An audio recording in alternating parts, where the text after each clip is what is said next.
ओम नमो भगवते वासुदेवाय। श्रीमद् भागवत महापुराण के 10वें स्कंध में काल यवन का भस्म होना और राजा मुचुकुंद की कथा को सुनाते हुए श्री सुखदेव जी कहते हैं, प्रिय परीक्षित, जिस समय भगवान श्री कृष्ण मथुरा नगर के मुख्य द्वार से निकले, उस समय ऐसा मालूम पड़ा मानो पूर्व दिशा से चंद्रोदय हो रहा हो। उनका श्यामल शरीर अत्यंत ही दर्शनीय था। उस पर रेशमी पीतांबर की छटा निराली ही थी। वक्षस्थल पर स्वर्ण रेखा के रूप में श्रीवत्स चिन्ह शोभा पा रहा था और गले में कौस्तुभ मणि जगमगा रही थी। 4 भुजाएं थीं जो लंबी लंबी और कुछ मोटी मोटी थीं। हाल के खिले हुए कमल के समान कोमल और रत्नारे नेत्र थे। मुख कमल पर राशि राशि आनंद खेल रहा था। कपोलों की छटा निराली ही थी। मंद मंद मुस्कान देखने वालों का मन चुराए लेती थी। कानों में मकराकृत कुंडल झिलमिल झिलमिल झलक रहे थे। उन्हें देखकर काल यवन ने निश्चय किया कि यही पुरुष वासुदेव है, क्योंकि नारद जी ने जो जो लक्षण बतलाए थे, वक्षस्थल पर श्रीवत्स का चिन्ह, 4 भुजाएं, कमल के से नेत्र, गले में वनमाला और सुंदरता की सीमा, वे सब इसमें मिल रहे हैं। इसलिए यह कोई दूसरा नहीं हो सकता। इस समय यह बिना किसी अस्त्र शस्त्र के पैदल ही इस ओर चला आ रहा है। इसलिए मैं भी इसके साथ बिना अस्त्र शस्त्र के ही लड़ूंगा। ऐसा निश्चय करके जब काल यवन भगवान श्री कृष्ण की ओर दौड़ा, तब वे दूसरी ओर मुंह करके रणभूमि से भाग चले और उन योगी दुर्लभ प्रभु को पकड़ने के लिए काल यवन उनके पीछे पीछे दौड़ने लगा। रण छोड़ भगवान लीला करते हुए भाग रहे थे। काल यवन पग पग पर यही समझता था कि अब पकड़ा तब पकड़ा। इस प्रकार भगवान उसे बहुत दूर एक पहाड़ की गुफा में ले गए। काल यवन पीछे से बार बार आक्षेप करता कि अरे भाई, तुम परम यशस्वी यदुवंश में पैदा हुए हो, तुम्हारा इस प्रकार युद्ध छोड़कर भागना उचित नहीं है। परंतु अभी उसके अशुभ निशेष नहीं हुए थे, इसलिए वह भगवान को पाने में समर्थ न हो सका। उसके आक्षेप करते रहने पर भी भगवान उस पर्वत की गुफा में घुस गए। उनके पीछे काल यवन भी घुसा। वहां उसने एक दूसरे ही मनुष्य को सोते हुए देखा। उसे देखकर काल यवन ने सोचा, देखो तो सही, यह मुझे इस प्रकार इतनी दूर ले आया और अब इस तरह मानो इसे कुछ पता ही न हो, साधु बाबा बनकर सो रहा है। यह सोचकर उस मूढ़ ने उसे कसकर एक लात मारी। वह पुरुष वहां बहुत दिनों से सोया हुआ था। पैर की ठोकर लगने से वह उठ पड़ा और धीरे धीरे उसने अपनी आंखें खोली। इधर उधर देखने पर पास ही काल यवन खड़ा हुआ दिखाई दिया। परीक्षित, वह पुरुष इस प्रकार ठोकर मारकर जगाए जाने से कुछ रुष्ट हो गया था। उसकी दृष्टि पड़ते ही काल यवन के शरीर में आग पैदा हो गई और वह क्षण भर में जलकर राख का ढेर हो गया। राजा परीक्षित ने पूछा, भगवान, जिसके दृष्टिपात मात्र से काल यवन जलकर भस्म हो गया, वह पुरुष कौन था? किस वंश का था? उसमें कैसी शक्ति थी और वह किसका पुत्र था? आप कृपा करके यह भी बतलाइए कि वह पर्वत की गुफा में जाकर क्यों सो रहा था।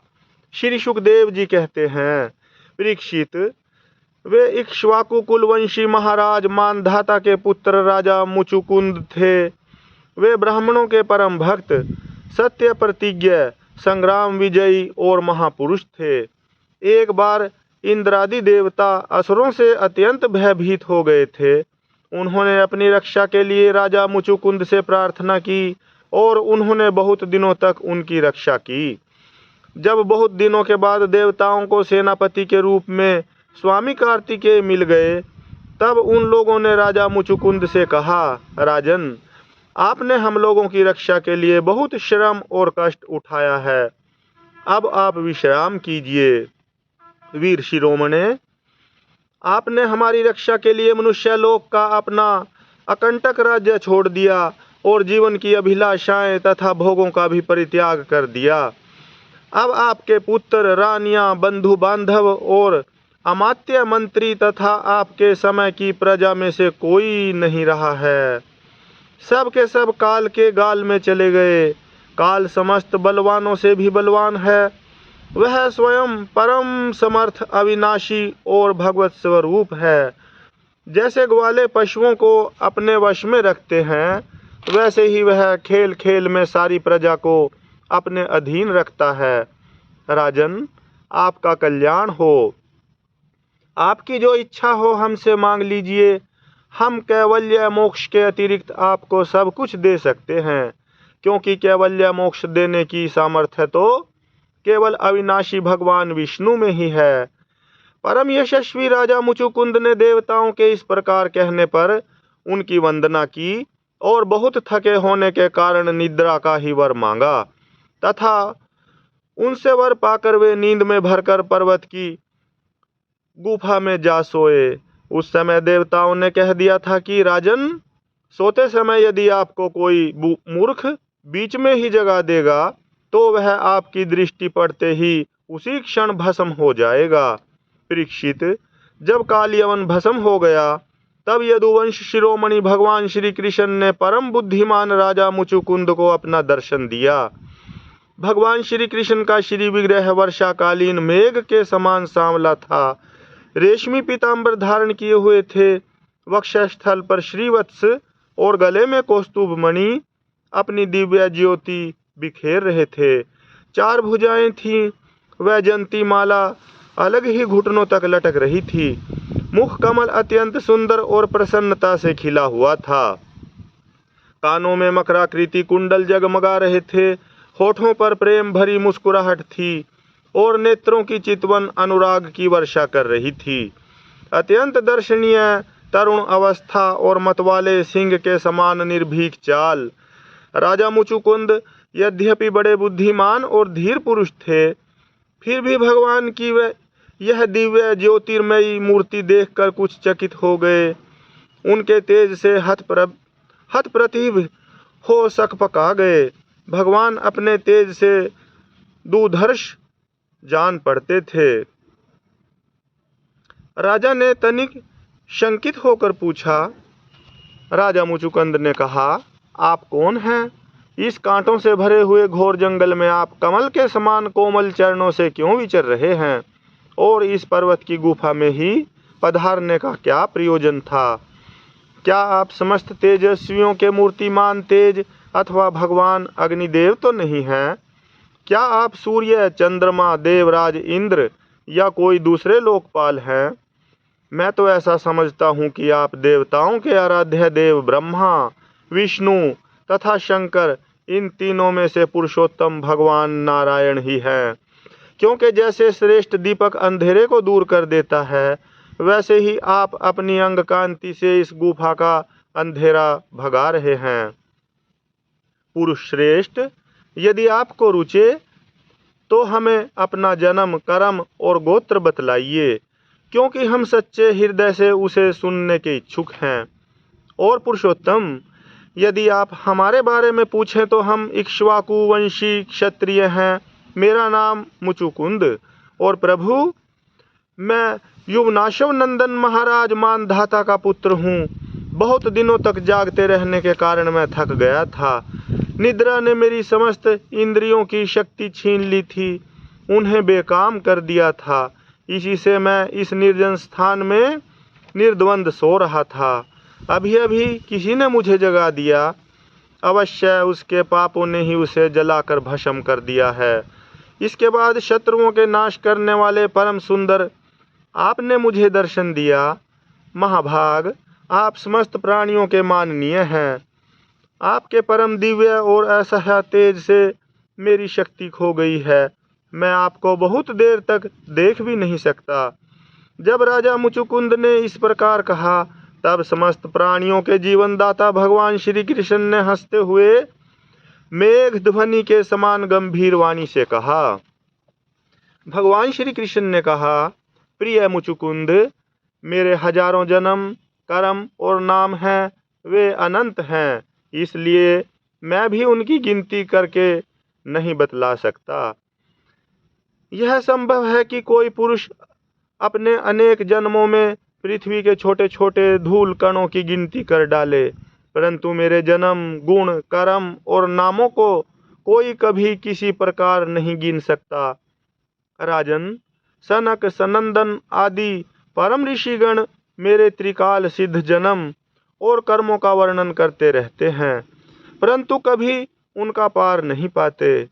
प्रिय मुचुकुंद, ऐसा होने पर भी मैं अपने वर्तमान जन्म, कर्म और नामों का वर्णन करता हूँ। सुनो, पहले ब्रह्मा जी ने मुझसे धर्म की रक्षा और पृथ्वी के भार बने हुए असुरों का संहार करने के लिए प्रार्थना की थी। उन्हीं की प्रार्थना से मैंने यदुवंश में वसुदेव जी के यहाँ अवतार ग्रहण किया है। अब मैं वसुदेव जी का पुत्र हूँ, इसलिए लोग मुझे वासुदेव कहते हैं। अब तक मैं कालनेमी असुर का, जो कंस के रूप में पैदा हुआ था, तथा प्रलंब आदि अनेकों साधुद्रोही असुरों का संहार कर चुका हूँ। राजन, यह काल यवन था, जो मेरी ही प्रेरणा से तुम्हारी तीक्ष्ण दृष्टि पड़ते ही भस्म हो गया। वही मैं तुम पर कृपा करने के लिए ही इस गुफा में आया हूँ। तुमने पहले मेरी बहुत आराधना की है और मैं हूँ भक्त वत्सल, इसलिए राजर्षे, तुम्हारी जो अभिलाषा हो मुझसे मांग लो। मैं तुम्हारी सारी लालसा, अभिलाषाएं पूर्ण कर दूंगा। जो पुरुष मेरी शरण में आ जाता है, उसके लिए फिर ऐसी कोई वस्तु नहीं रह जाती जिसके लिए वह शोक करे। श्री सुखदेव जी कहते हैं, जब भगवान श्री कृष्ण ने इस प्रकार कहा, तब राजा मुचुकुंद को वृद्ध गर्ग का यह कथन याद आ गया कि यदुवंश में भगवान अवतीर्ण होने वाले हैं। वे जान गए कि ये स्वयं भगवान नारायण हैं। आनंद से भरकर उन्होंने भगवान के चरणों में प्रणाम किया और इस प्रकार स्तुति की। मुचुकुंद ने कहा, प्रभो, जगत के सभी प्राणी आपकी माया से अत्यंत मोहित हो रहे हैं। वे आपसे विमुख होकर अनर्थ में ही फंसे रहते हैं और आपका भजन नहीं करते। वे सुख के लिए घर गृहस्थी के उन झंझटों में फंस जाते हैं जो सारे दुखों के मूल स्रोत हैं। इस तरह स्त्री और पुरुष सभी ठगे जा रहे हैं। इस पाप रूप संसार से सर्वथा रहित प्रभो, यह भूमि अत्यंत पवित्र कर्म भूमि है। इसमें मनुष्य का जन्म होना अत्यंत दुर्लभ है। मनुष्य जीवन इतना पूर्ण है कि उसमें भजन के लिए कोई भी असुविधा नहीं है। अपने परम सौभाग्य और भगवान की अहेतुक कृपा से उसे अनायास ही प्राप्त करके भी जो अपनी मति गति असत संसार में ही लगा देते हैं और तुच्छ विषय सुख के लिए ही सारा प्रयत्न करते हुए घर गृहस्थी के अंधेरे कुएं में पड़े रहते हैं, भगवान के चरण कमलों की उपासना नहीं करते, भजन नहीं करते, वे तो ठीक उस पशु के समान हैं जो तुच्छ तृण के लोभ में अंधेरे कुएं में गिर जाता है। भगवान, मैं राजा था। राज्य लक्ष्मी के मद से मैं मतवाला हो रहा था। इस मरने वाले शरीर को ही तो मैं आत्मा, अपना स्वरूप समझ रहा था और राजकुमार, रानी, खजाना तथा पृथ्वी के लोभ मोह में ही फंसा हुआ था। उन वस्तुओं की चिंता दिन रात मेरे गले लगी रहती थी। इस प्रकार मेरे जीवन का यह अमूल्य समय बिल्कुल निष्फल व्यर्थ चला गया। जो शरीर प्रत्यक्ष ही घड़े और भीत के समान मिट्टी का है और दृश्य होने के कारण उन्हीं के समान अपने से अलग भी है, उसी को मैंने अपना स्वरूप मान लिया था और फिर अपने को मान बैठा था नरदेव। इस प्रकार मैंने मदांध होकर आपको तो कुछ समझा ही नहीं। रथ, हाथी, घोड़े और पैदल की चतुरंगनी सेना तथा सेनापतियों से घिरकर मैं पृथ्वी में इधर उधर घूमता रहा। मुझे यह करना चाहिए और यह नहीं करना चाहिए, इस प्रकार विविध कर्तव्य और अकर्तव्यों की चिंता में पड़कर मनुष्य अपने एकमात्र कर्तव्य भगवत प्राप्ति से विमुख होकर प्रमत्त हो जाता है। असावधान हो जाता है। संसार में बांध रखने वाले विषयों के लिए उसकी लालसा दिन दूनी रात चौगुनी बढ़ती ही जाती है। परंतु जैसे भूख के कारण जीभ लपलपाता हुआ सांप असावधान चूहे को दबोच लेता है, वैसे ही काल रूप से सदा सर्वदा सावधान रहने वाले आप एकाएक उस प्रमादग्रस्त प्राणी पर टूट पड़ते हैं और उसे ले बीतते हैं। जो पहले सोने के रथों पर अथवा बड़े बड़े गजराजों पर चढ़कर चलता था और नरदेव कहलाता था, वही शरीर आपके अबाध काल का ग्रास बनकर बाहर फेंक देने पर पक्षियों की विष्ठा, धरती में गाड़ देने पर सड़कर कीड़ा और आग में जला देने पर राख का ढेर बन जाता है। प्रभो, जिसने सारी दिशाओं पर विजय प्राप्त कर ली है और जिससे लड़ने वाला संसार में कोई रह नहीं गया है, जो श्रेष्ठ सिंहासन पर बैठता है और बड़े बड़े नरपति जो पहले उसके समान थे अब जिसके चरणों में सिर झुकाते हैं, वही पुरुष जब विषय सुख भोगने के लिए जो घर गृहस्थी की एक विशेष वस्तु है स्त्रियों के पास जाता है, तब उनके हाथ का खिलौना उनका पालतू पशु बन जाता है। बहुत से लोग विषय भोग छोड़कर पुनः राज्य आदि भोग मिलने की इच्छा से ही दान पुण्य करते हैं और मैं फिर जन्म लेकर सबसे बड़ा परम स्वतंत्र सम्राट हूँ, ऐसी कामना रखकर तपस्या में भली भांति स्थित हो शुभ कर्म करते हैं। इस प्रकार जिसकी तृष्णा बड़ी हुई है वह कदापि सुखी नहीं हो सकता। अपने स्वरूप में एक रस स्थित रहने वाले भगवान, जीव अनादिकाल से जन्म मृत्यु रूप संसार के चक्कर में भटक रहा है। जब उस चक्कर से छूटने का समय आता है तब उसे सत्संग प्राप्त होता है। यह निश्चय है कि जिस क्षण सत्संग प्राप्त होता है उसी क्षण संतों के आश्रय कार्य कारण रूप जगत के एकमात्र स्वामी आप में जीव की बुद्धि अत्यंत दृढ़ता से लग जाती है। भगवान, मैं तो ऐसा समझता हूँ कि आपने मेरे ऊपर परम अनुग्रह की वर्षा की, क्योंकि बिना किसी परिश्रम के अनायास ही मेरे राज्य का बंधन टूट गया। साधु स्वभाव के चक्रवर्ती राजा भी जब अपना राज्य छोड़कर एकांत में भजन साधन करने के उद्देश्य से वन में जाना चाहते हैं, तब उसके ममता से युक्त होने के लिए बड़े बड़े प्रेम से आपसे प्रार्थना किया करते हैं। अंतर्यामी प्रभो, आपसे क्या छिपा है? मैं आपके चरणों की सेवा के अतिरिक्त और कोई भी वर नहीं चाहता, क्योंकि जिनके पास किसी प्रकार का संग्रह परिग्रह नहीं है अथवा जो उसके अभिमान से रहित हैं, वे लोग भी केवल उसी के लिए प्रार्थना करते रहते हैं। भगवान, भला बतलाइए तो सही, मोक्ष देने वाले आपकी आराधना करके ऐसा कौन श्रेष्ठ पुरुष होगा जो अपने को बांधने वाले सांसारिक विषयों का वर मांगे? इसलिए प्रभो, मैं सत्वगुण, रजोगुण और तमोगुण से संबंध रखने वाली समस्त कामनाओं को छोड़कर केवल माया के लेश मात्र संबंध से रहित गुणातीत एक अद्वितीय चित्त स्वरूप परम पुरुष आपकी शरण ग्रहण करता हूँ। भगवान, मैं अनादिकाल से अपने कर्म फलों को भोगते भोगते अत्यंत आर्त हो रहा था। उनकी दुखद ज्वाला दिन रात मुझे जलाती रहती थी। मेरे 6 शत्रु, 5 इंद्रिय और 1 मन कभी शांत न होते थे। उनकी विषयों की प्यास बढ़ती ही जा रही थी। कभी किसी प्रकार एक क्षण के लिए भी मुझे शांति न मिली। शरणदाता, अब मैं आपके भय, मृत्यु और शोक से रहित चरण कमलों की शरण में आया हूँ। सारे जगत के एकमात्र स्वामी परमात्मन, आप मुझ शरणागत की रक्षा कीजिए।